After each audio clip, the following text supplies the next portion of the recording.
Welcome to Leaders of the West, a podcast for innovators and changemakers.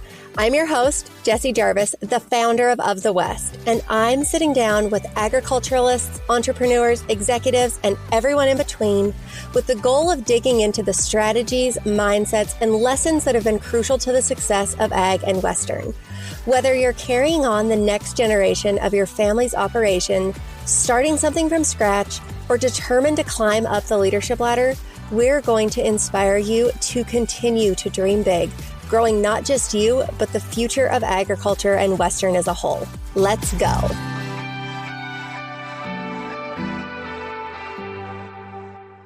Hiring is hard, especially when you're in a company where you're hiring all the time. We've been working behind the scenes to create something specifically for those of you who are hiring on average 3 to 4 jobs every month. Cue our unlimited hiring subscription. The jobs in our unlimited subscription are equivalent to the pro job package that we offer, where those positions are listed on the site, shared across all social media accounts, and included in our weekly emails. Your company also receives an annual dedicated email sent to all of our subscribers that talks more about the work you do, the positions you're hiring for, and why candidates should apply for your roles. And did we mention that your accounting department will love you because they'll only have to reconcile one payment every month compared to a transaction for every job you post? Hey, it's the little things. For more information on Of the West's unlimited subscription, you can visit ofthewest.co/hiring. And here we are back again with another episode of Leaders of the West. Today we're sitting down with a woman that the entire world has probably heard of before, especially those of us who are obsessed with Western sports, and that is Hailey Kinsel. She is without a doubt one of the most recognizable names in rodeo, and she is one of the most decorated athletes when it comes to barrel racing. But for today's conversation, we are going to put the barrels on the outside of the arena, and we are going to deep dive into Hailey Kinsel because, as we mentioned in the show, barrel racing is obviously a large part of her, but that is not 100% of her. And so she is somebody who has done countless interviews, whether that's podcasts or round wins at the NFR. And if you want to hear more about her and her barrel racing career, there are a pile of opportunities for you to go listen to those. And I encourage you guys to do so. There are some great interviews out there, and they absolutely deserve to be heard by those who haven't already. So if you are inspired to go listen to those after that, that is absolutely wonderful. But for today's conversation, we are going to talk about unique things that make Hailey, Hailey. And I will say, you guys, after having this conversation with her, I am just reaffirmed in what a cool woman she is. So I hope you guys love this episode as much as I do. Here we go. It's Hailey Kinsel. Hailey, I am really looking forward to our conversation today. I feel like everybody who is listening probably knows who you are, but we do have some listeners who are maybe not as familiar on the rodeo side of things or the Western sports side of things as others are. So can you kind of kick things off to tell us a little bit more about yourself? You grew up on a ranch. You switched from being a gymnastics athlete to a rodeo athlete, and obviously you have never looked back. You are the queen of all things barrel racing. Who are you? Give us all the details. Well, thanks for having me. And I'm happy to talk to anybody that isn't familiar with rodeo, because I feel like that's just my heart, is that anybody who can hear about my sport can hear about it directly from me and hear how awesome it is.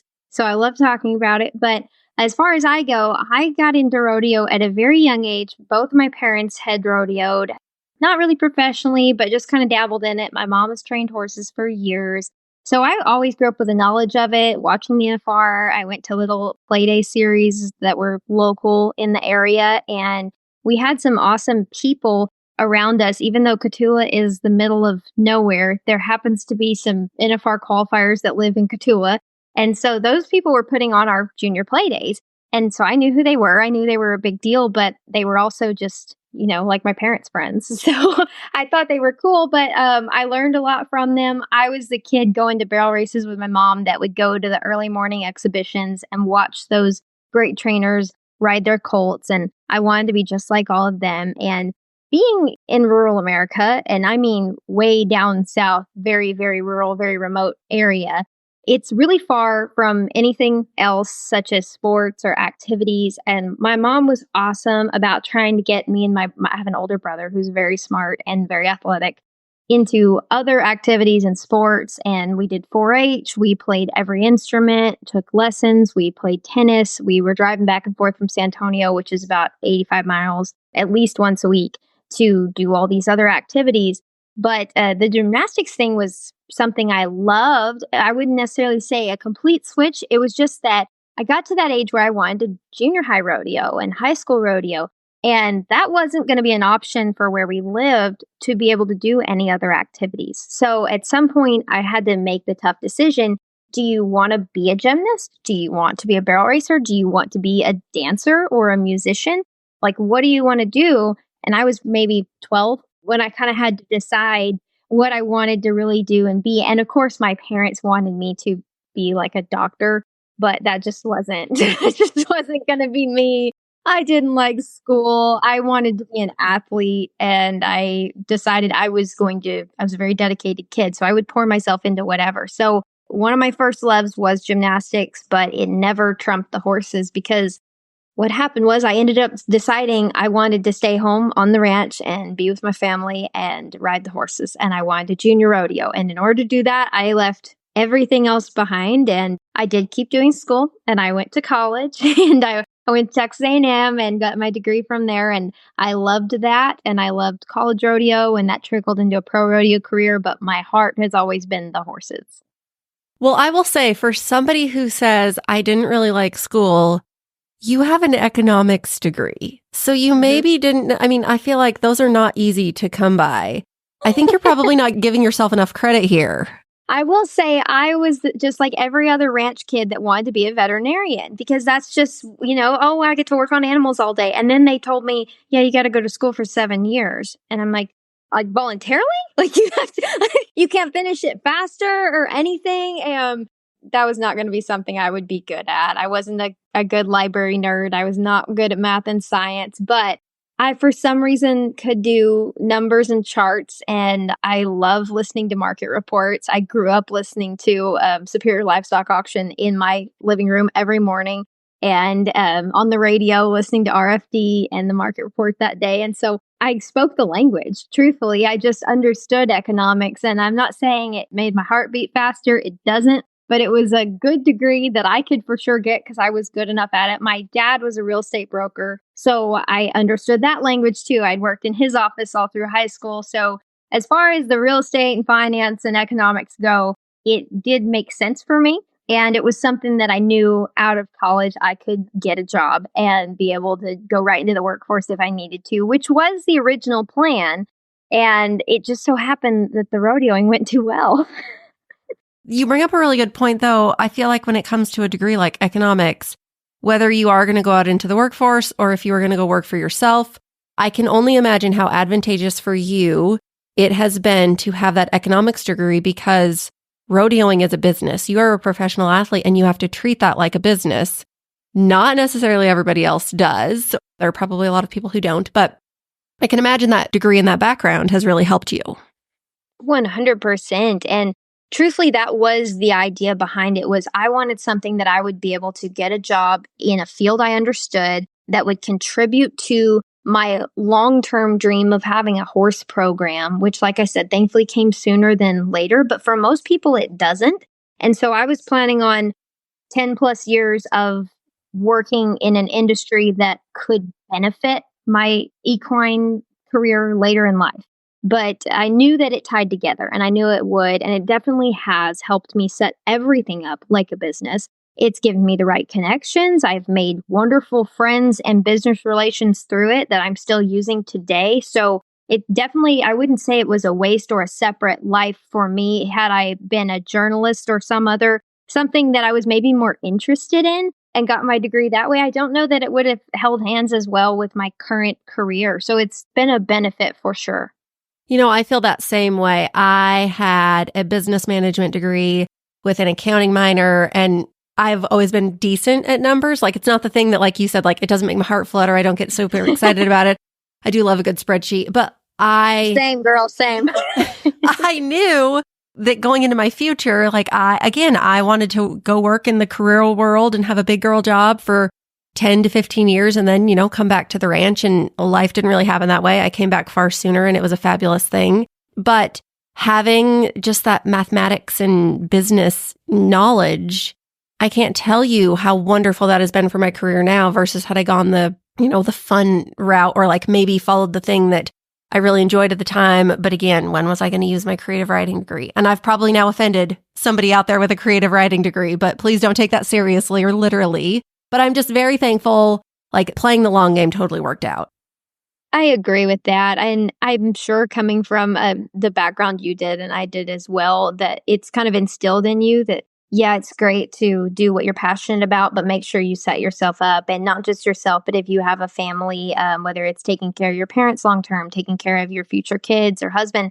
And for me, I remember looking around in school and talking to all the other kids who were also trying to decide what the rest of their life was going to look like. And as if we're all going to know that by 20, but we're having those conversations anyway. And they were all willing to leave the state and go to DC and go to New York and move wherever that job took them. And for me, that definitely dictated what I decided to do for a degree because I was bound and determined to stay closer to home, closer to the ranch, closer to my family, and therefore closer to horses. Even if it meant that I had to live in the city but could go to the ranch on the weekends and ride my horses, I was willing to do that. So I think it was also kind of planning, what do I want the next 10 years to look like as I build my career? And how can I make that work? So there were a lot of decisions and planning that go into it. But based on what you're saying about your mind and mine, we both like the planning aspect too, because I love spreadsheets like there. I mean, I would have them on my walls if I could. And so still use them today. Big fan of spreadsheets. Definitely didn't have trouble with that in school. But as far as the application and what exactly is in those spreadsheets now, that's definitely changed. I can totally relate to that. Okay, you mentioned something else that I found to be really interesting. Cotulla is a very small town, and there are a lot of world champions from your area. Like, is this something in the water or, I mean, it is kind of mind-blowing.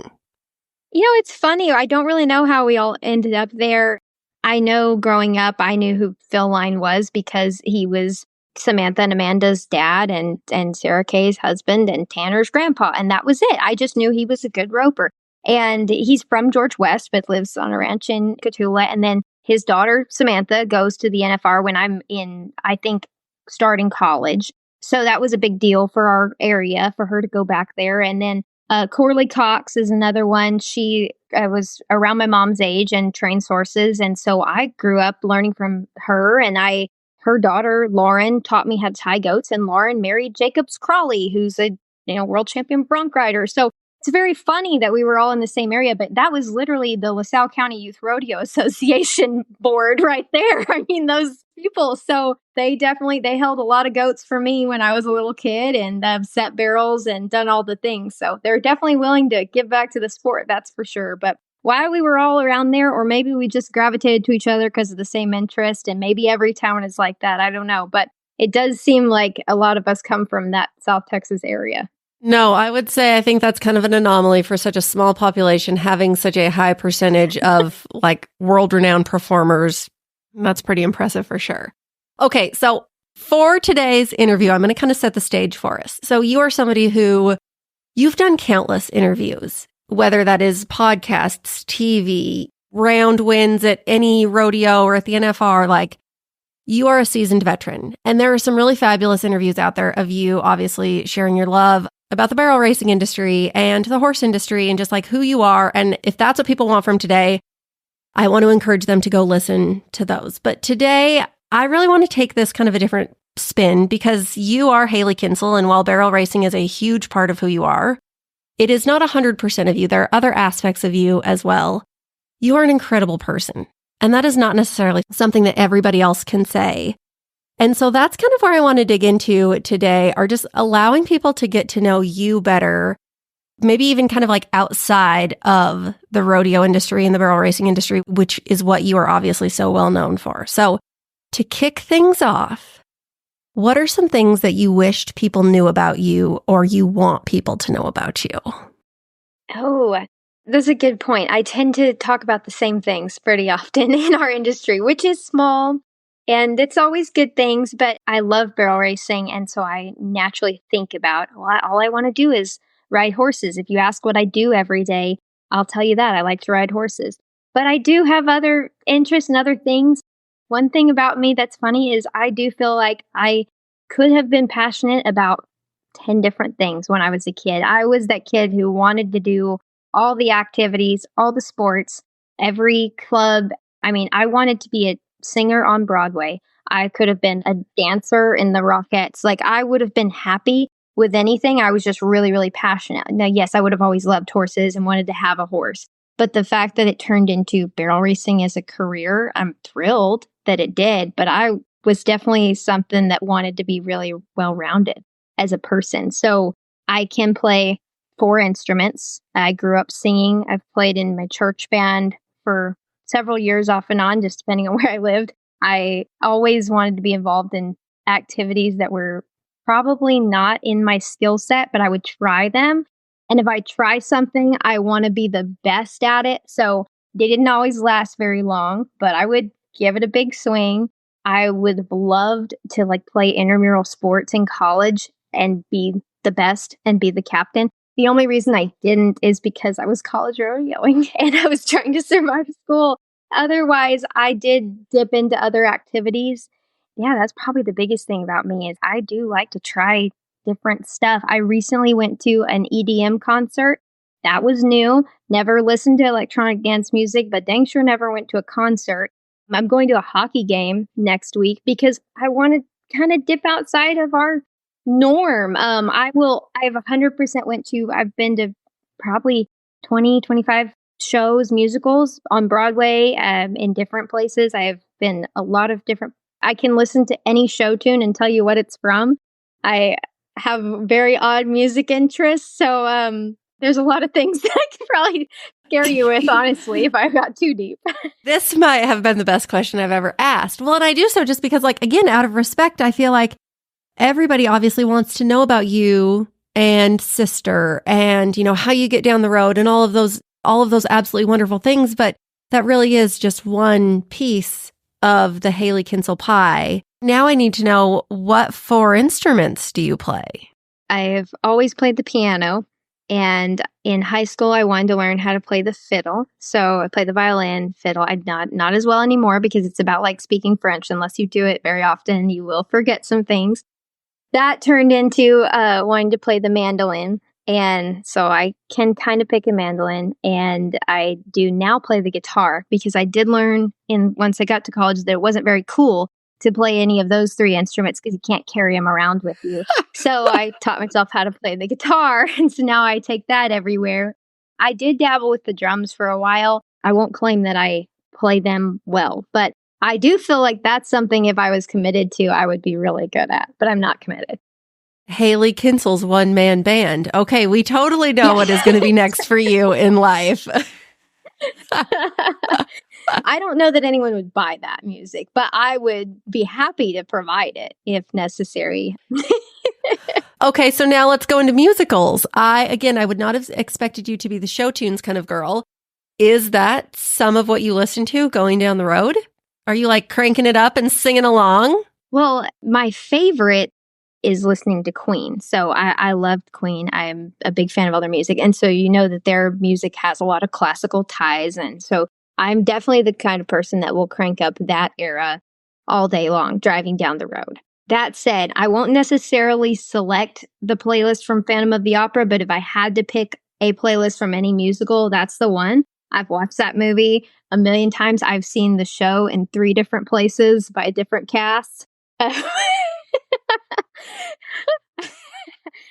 I'm trying to think of what else. Honestly, we used to listen to like Sirius XM radio in the house and would turn on the Broadway channel. So I could probably word for word, not just sing the music, but play every part that's being played in the musical. So I have a lot of appreciation. I'll put it that way. That is just fascinating. But again, I think that kind of goes back to that theme you said earlier about when you do something or when you're learning something, you go all in. You absolutely want to be the best at everything you are going to basically like put your stamp on. Have you always been that way? I'm going to assume the answer is yes.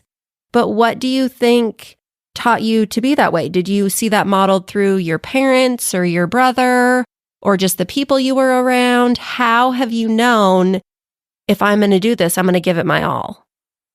I would say yes. It's always been part of me, definitely bred into me. Both of my parents are super hyper competitive people. They're also just those naturally talented people that you don't really like. My dad couldn't teach me how to rope because he's not a teacher, but he was just so good. And it was almost like he couldn't explain what he was doing or why because he was just that good. So we butted heads a lot. My mom is the opposite as far as teaching. She's an excellent teacher, but she's also very well rounded, plays instruments, learned every sport so she could teach it to us. But then there's my brother, and he is the nicest human on the face of the earth, sweetest person ever, but also the person that you absolutely hate because he was naturally good at everything. The guy could sing and dance and was a great gymnast, was a great athlete, and is brilliant and started his own website company at 13. And he is 3 years older than me. So growing up, I was always trying to get on his level, if that makes sense. I just wanted to be Matt. So we joke about it now because all through our younger years, I was known as Matt's little sister. I even had a t-shirt that said Matt's little sister because that's how all of our friends, parents' friends, his friends knew who I was. He was like a famous kid down there in South Texas and in all of our circles for being the best at everything he did. And I was his little sister. And now he's joked with me since then. He wants to go places and say he's my brother. So I was literally just about to ask for the NFR, are we going to get Matt a Hailey's Big Brother t-shirt that he can wear? I mean, this is needed. We certainly should. We certainly should. I think if people saw us now, we look quite different. They would never put us together, much less assume we were related unless you heard us talk about our upbringing. But we have ended up in very different ways of life with that upbringing. But you can imagine why. When I tell people my brother lives in Dallas and runs an internet marketing company, they're like, that doesn't fit with you and South Texas and horses and ranching. But when you think about we were on robotics. I remember traveling to Atlanta when I was about 10 for his International World Robotics Competition, where his team won the innovative award for something they invented and got a patent on when he was 12. So yeah, just that is also where I came from. So it makes sense why we have gone a little different directions. We were both laid foundation for absolutely anything. That is absolutely fascinating. I love this. I really am just blown away by all of this. This truly does make so much sense as to how successful you are, though, because of just having that natural, give it your all attitude and just given the opportunity to experience a variety of things. Because I do think sometimes when we get pigeonholed in that one thing that we're really, really good at, and then something happens that maybe changes our life and we can't do that one thing we're really good at, we kind of lose focus or can easily feel like we've lost ourselves because, well, that was the thing that I was really good at, which it's important to master your art, but at the same time, I think too, we can't lose the importance of really diversifying ourselves and being like the, for lack of a better term, all-around cowgirl who can do a little bit of everything. For sure. And, as kids, like I said, my mom allowed us to see everything, try everything different. But I remember seeing even then, there were so many kids I junior rodeoed with that would be so poured into it, almost to the point they're burned out by high school. And their parents have invested hundreds of thousands of dollars in this sport, assuming this is going to be the next pro rodeo protege.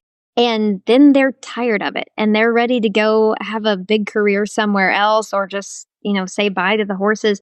And I can see how any kid could get burnt out. Of course, I saw it in other sports as well. Anything else we did, the same things would show up. There would be those few families that were so poured in, and maybe 1 out of 5 might continue on through college. And if you're lucky, maybe have a professional career in that sport or activity. But a majority of kids will change their minds.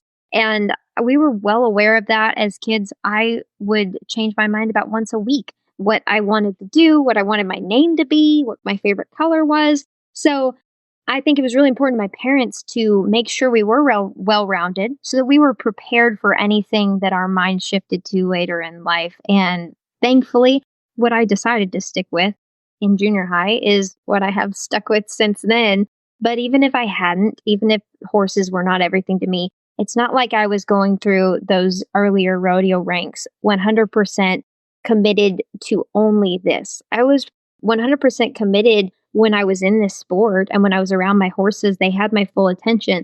But I was also working hard at school. I was also trying to get into a major university. I was trying to stay fit and in shape in case I wanted to play intramural sports. I was teaching myself instruments and listening to music and working in my dad's office and working for my mother, just constantly doing other things. We learned the cattle business in and out. And truthfully, I never was really as passionate as my dad is. I would be happy to continue it on if that's what he wanted, but he wants us to do what we want to do. And my brother, he never had much interest in it, but he knows it as well as anybody because that was just important to our family to be taught and be well-rounded. And so I appreciate that about my parents, but also my brother as far as leading that example that it's okay to try to be great at everything.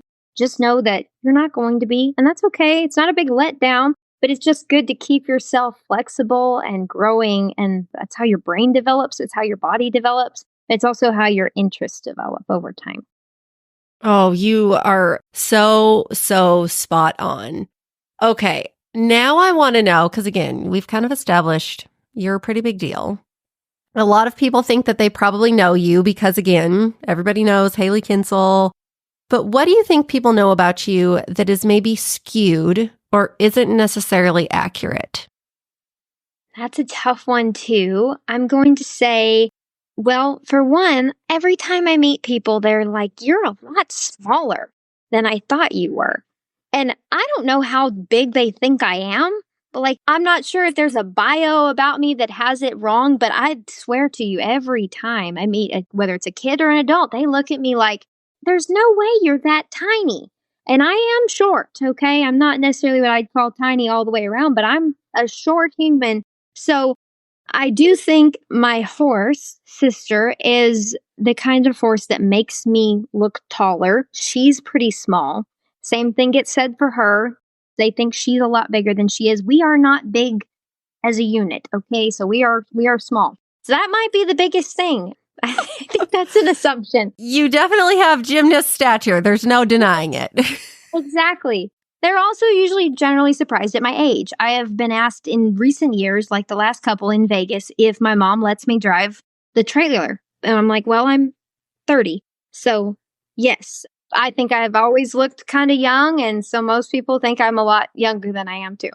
Well, girlfriend, whatever it is that you're doing now, keep doing it because 10 years from now, you'll wish that you looked 29, right? We perpetually want to be 29 for the rest of our lives. So you just freeze frame yourself right now. I'll do my best. I do have this twitching feeling that I'm going to look like 16 with wrinkles in a few years. So whatever it is, I'll be happy. I'm glad I have a face, but it is a funny phenomenon. It's that the physical side never seems to stop shocking people. Oh, that is not necessarily what I would have expected, but I mean, I guess most people are seeing you on TV. So yeah, it's hard to determine relative size. Mm-hmm. Okay. What makes you feel most fulfilled?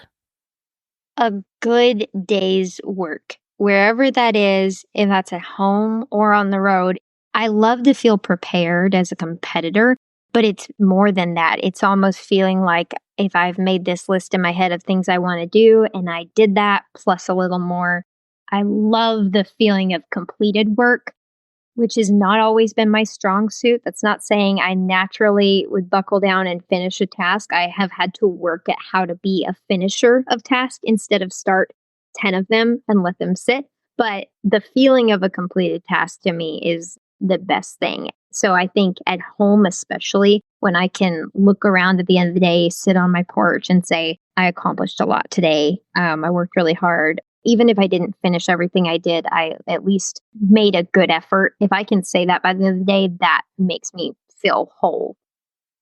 Ooh, I like that. Are you a list girl? I am a list girl, big time. Really bad level. In fact, it's a good coping mechanism for anxiety or anything you struggle with about worry, because I've learned that with myself. If I start to feel like everything's piling up and I have a lot to do, I will sit down and make a list. What do I have to do? Because it puts it into a box of reality for me, and I can handle a box of reality. That's simple. That's just stuff. I can accomplish this stuff. And once I get those lists accomplished, I feel like I could just burn it and have a party. I totally can relate to that as well. I'm a list girl. I will even write things on there to check them off, that like stuff I've done that wasn't actually on my list. Yep. Just to make myself feel accomplished. Nope. Agreed. Okay. Kind of switching gears here. When it comes to success, usually the most successful people surround themselves with other successful people. It doesn't necessarily need to be, they don't need to be successful at the same thing, but people who are going to bring out the best in them. Obviously, you've talked a lot about your parents and a lot about the people that you were able to surround yourself with in your junior rodeo series, which I can imagine how wolfy that would have been at the time.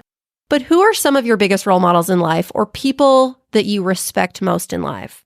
Why is it that you look up to them, or what have they taught you in order to kind of earn your admiration? I've had so many wonderful people, and I hate to leave people out, but I'm sure I will. But I'll just say the ones that are on the top of my head. There were 3 women growing up that were barrel racers in South-ish Texas that were successful in various parts of the industry. One was Corley Cox, who I mentioned, who had made the NFR. One was Lisa Anderson, who was a futurity horse trainer and had come from a racetrack background. And another was Liz Pinkston, who was currently rodeoing at the time. And she was a great teacher to all of the young kids growing up. She kind of took all of us under her wing and taught us. And she was fun and cool too. So we wanted to be cool like Liz. And those 3 women really were who I thought ran the world of barrel racing. I knew who the others were. I knew about the Charmaine James and Sherry Serbies on TV, but those were like hometown heroes right around me.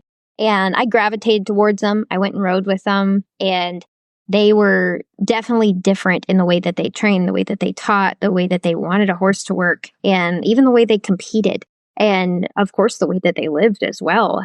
They all had different lives and backgrounds. So there wasn't one whole life of each that I emulated, but I wanted to have some part of every one of them. And then there were women that on a more spiritual level connected with me and poured into me.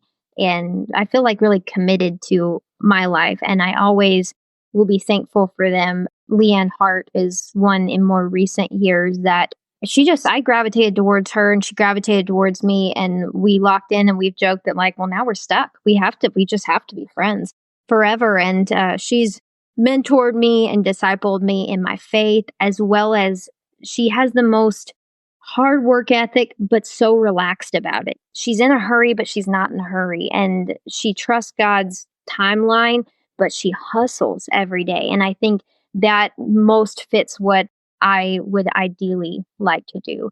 And I've always admired that about her. There were a couple women as well in high school and college that kind of did the same thing. Holly DeLon, who was a spiritual leader, but also very involved with high school rodeo and really pushed me career-wise to stay open-minded to whatever I wanted to do. She gave me some work opportunities early on, and I always will be thankful for her. And then in college, Laurie Bowen, and I met her through the college rodeo church services.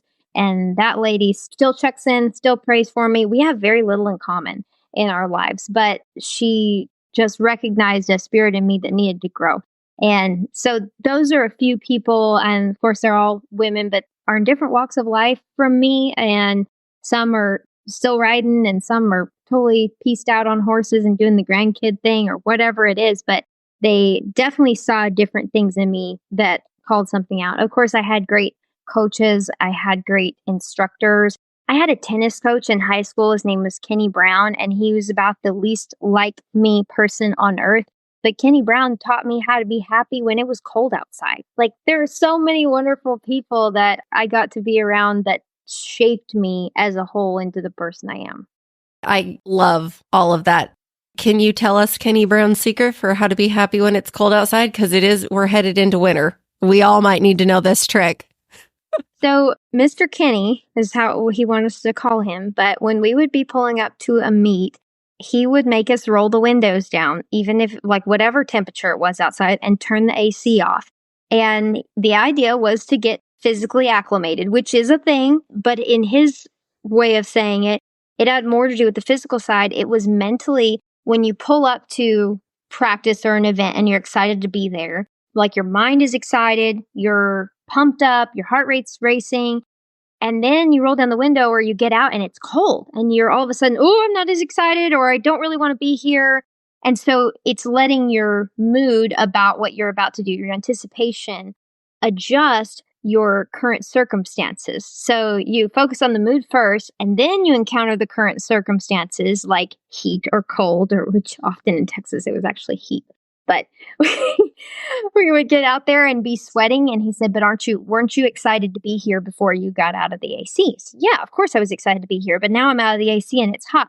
But remember when you were excited, and you remember that feeling, and that feeling starts to train your mind to say, this actually doesn't bother me because I'm excited to be here. I want to be here. Oh, I like that. That's a good one. He was quite the philosopher for a tennis coach. No kidding. Gosh. But again, I will say that goes back to the importance of being well-rounded. You can learn so many different things from so many different situations and apply them to life. Just because somebody isn't a barrel racer who has a number of world championships, that doesn't mean you're not going to listen to them, because they may have one solid piece of advice about one specific aspect of life that you are going to be able to take with you and implement in your own specific area of life that is needed, or take it and kind of morph it around and use it, like cherry pick the good information and let that stick with you. For sure. I think you can't ever be too open-minded towards what you could learn from people, whoever they are. And sometimes when we get focused, especially on that child prodigy mindset, that we only need to be around the best of the best. But that wasn't who I was only around. They were good people. They were solid people. They were people who were amazing at things I cared nothing about. But I had the opportunity to be around them. They pulled something out of me that caused me to rise up. So I do think you can learn from absolutely anybody, but especially people who are passionate about something. Those are the people that are going to see something in you and want to help you bring it to the top. So on the topic of things that you are passionate about, I know that your faith is a huge part of your life. And obviously you mentioned some women who have helped you kind of cultivate that faith throughout your life. Is your relationship with God also the place where you feel like your positive attitude comes from? Because that is one thing I will say about you. Anytime I've ever been around you, you are always positive. Well, yes, I would say that is where it derives from. I will not pretend like that comes natural for me. I have had to work really hard at even smiling all the time instead of the alternative of the, what they call that. And I have to always tell myself, like, someone's looking at you, you can smile back at them. You don't have to give them the RBF. So having joy in the moment wasn't something that I naturally wanted to do. I'm a little bit moody. I still am. So don't think that that's just, I wake up with sunshine and roses. I wake up and decide I'm going to be sunshine and roses. I wake up and choose them as opposed to just feeling like that.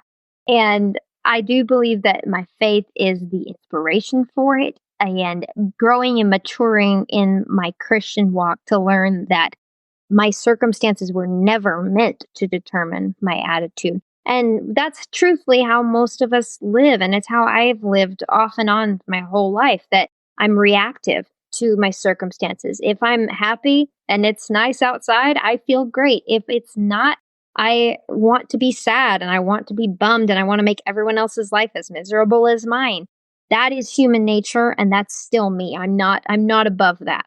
So knowing that that's possible and that's in there, I have to constantly work to say, I want to find joy despite my circumstances, in every circumstance, even when they're not the best. And with rodeoing, it will teach you that the hard way or the fast way, whichever way you prefer to learn it. And I've learned the same lessons over and over again, that the only thing I can control is my reactions. And generally, if I have better reactions, my next performance is going to be, if not better, easier on me. And I think as a woman, the older you get, the more you notice physical toll. When I was like 19, 20, I could just roll on 0 hours of sleep and go stay out all night and show up at the jackpot late and still be fast and go to class at 8 the next morning and still make my friend group stuff. And now I can't do that anymore. Okay. I need my 8 hours of sleep. So you start to really notice what adrenaline does when it crashes on you and how physically taxing that is on your body. I start to notice if I have a day where I worry and I'm fretful and I'm bummed about something, how much more tired I am the next day. So learning all those things and how it actually affects you physically has been a big motivator for me to keep a more positive attitude and to be more controlling of my emotions and my reactions. And I won't say that every time my emotions or reactions are chipper and perfect. Sometimes I do think there's a time and a place for putting your foot down and standing up for what you believe in. But you can do that while being kind. And you can do that while meaning a positive impact in the future. And I will say, I'm not saying I nail it every time, but I've always gone about it with that in mind. Well, I would absolutely echo that because I feel like any time where you have stood up for something, you always do so in a very powerful, positive, leading with good. Well, thanks. I appreciate that. I'm sure you haven't seen every instance. Oh, okay. Of all the wins or career highs that you have had, which has been the sweetest or the most monumental to you personally? Because again, what people may see on the outside, they may say, oh, well, it's when she won the American, or oh, it was 2020 when she won all these other accolades that nobody else has. But like, what has been the most monumental or impactful for you? I've had so many that are monumental and impactful. I don't know how to pick just one, but I will say in 2020, I had gone through a whole lot in my personal life, and I poured a lot more into my career and my friendships at the time. And I became really aware that what I had was precious, and my bond with my horse was special. And I've always known she's a special athlete, but what a horse could do for you on a spiritual, emotional level, and the gifts that they truly are from God and how He uses that for His glory, that showed up big time in 2020 for me. And so all the accolades were great. I did win a lot at that NFR, but that was more so for me the feelings of accomplishment every time I could just go into a round with a good attitude. That was a win. And I built on that and built on that. And that trickled into 2021 and a good year, but an NFR that I failed based on fear. I made a lot of runs out of fear.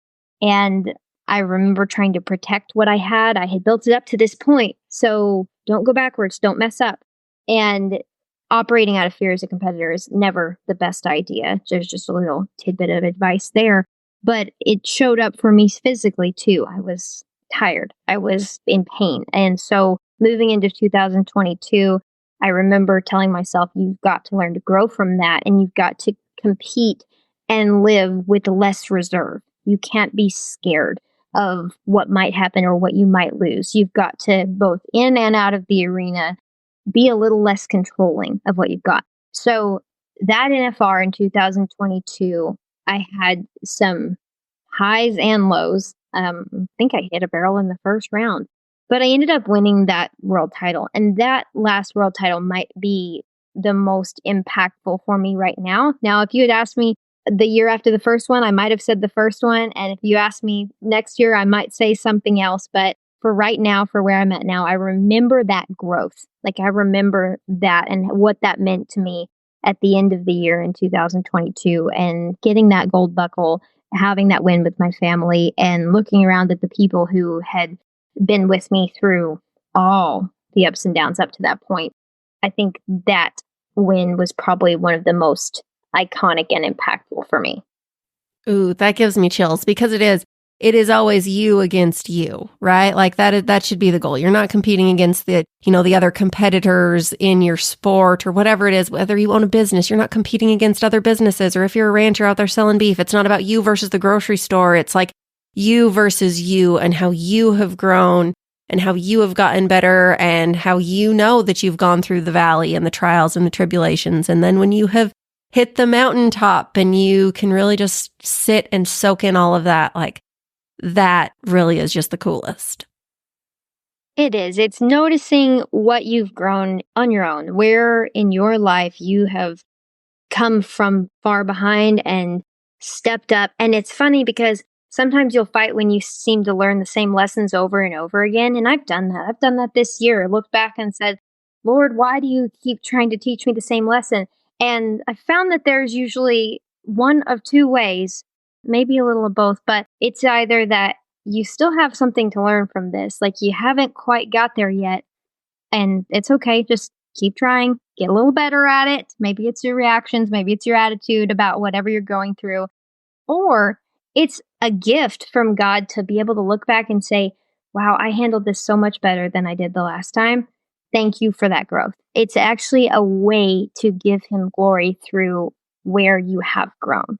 So now I'm a little more thankful when I experience a trial that I've already experienced a few times, because oftentimes I need to learn it again.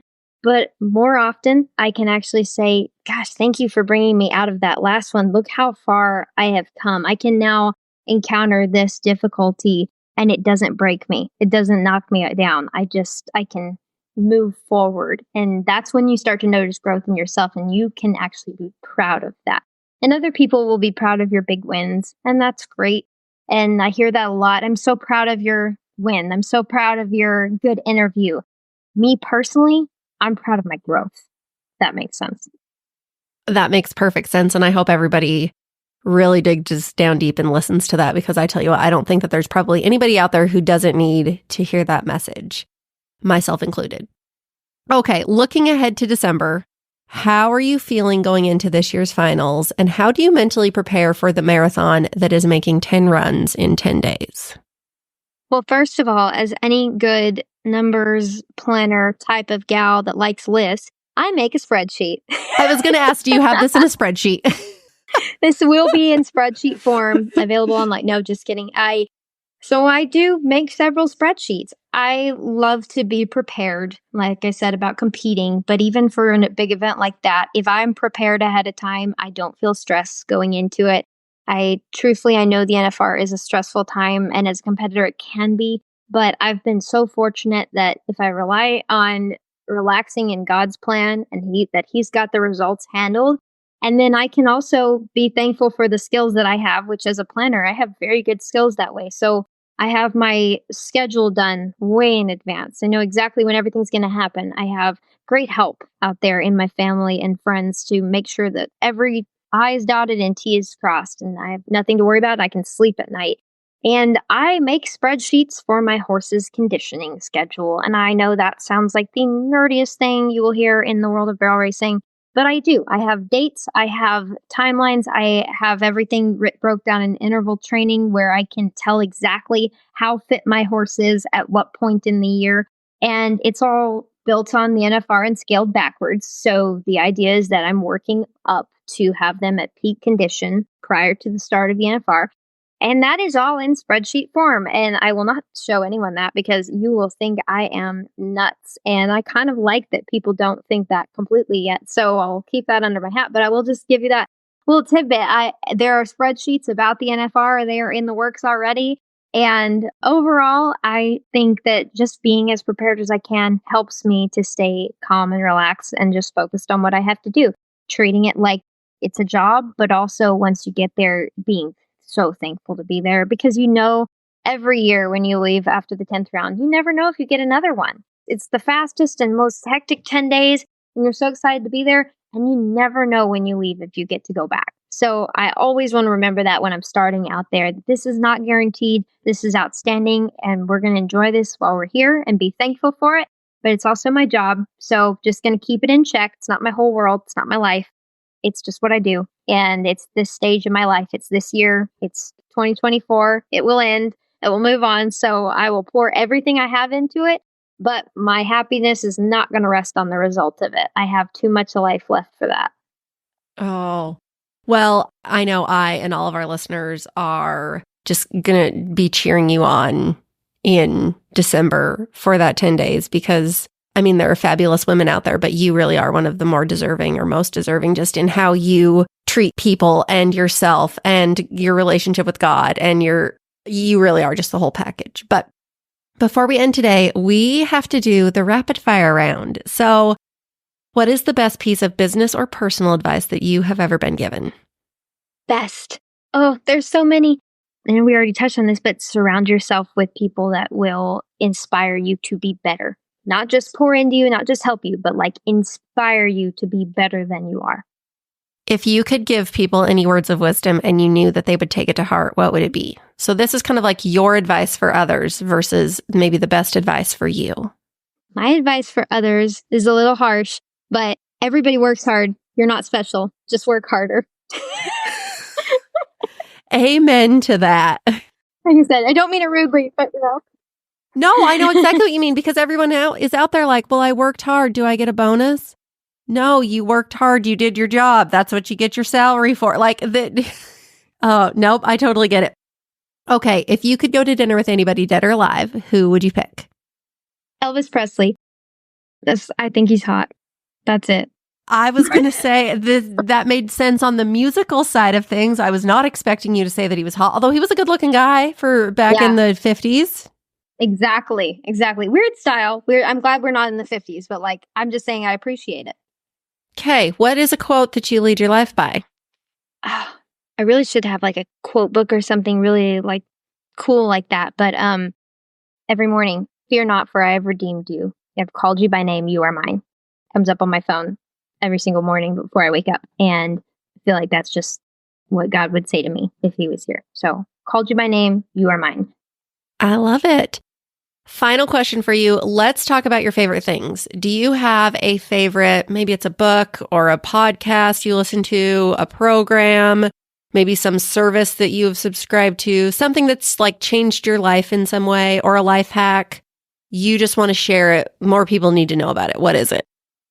I love podcasts, and I love yours. I love anything I can listen to interview-wise. I'm a nerd about barrel racing and horses and veterinary stuff, so big into all of that. But there is one book that has the ability to be a life-changing book beyond just the Bible itself, but it is called Relaxed, and it's by Megan Fate, and she's amazing. And I truly believe this book, if everyone read it, would approach their relationship with God differently. That would be the one that I would share with everyone if I could.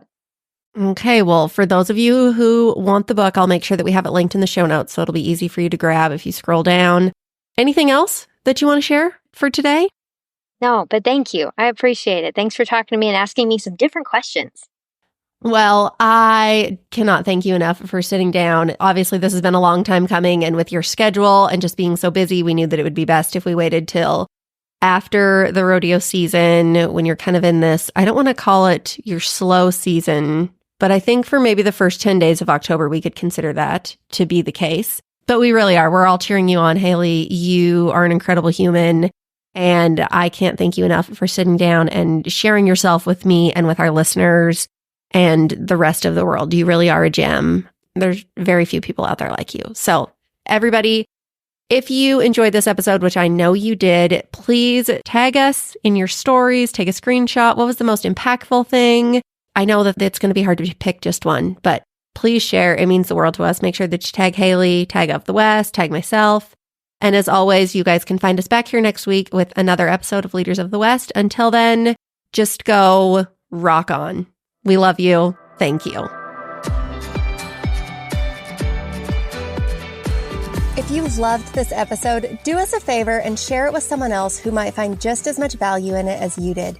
We're on a mission to continue to grow and strengthen the future of agriculture and Western industries, and you spreading the word helps us make more of a positive impact. It also makes a big difference when you take a minute to go rate and review the show. We can't thank you enough for listening, for sharing, and for loving Ag and Western as much as we do. We'll see you back here for our next episode.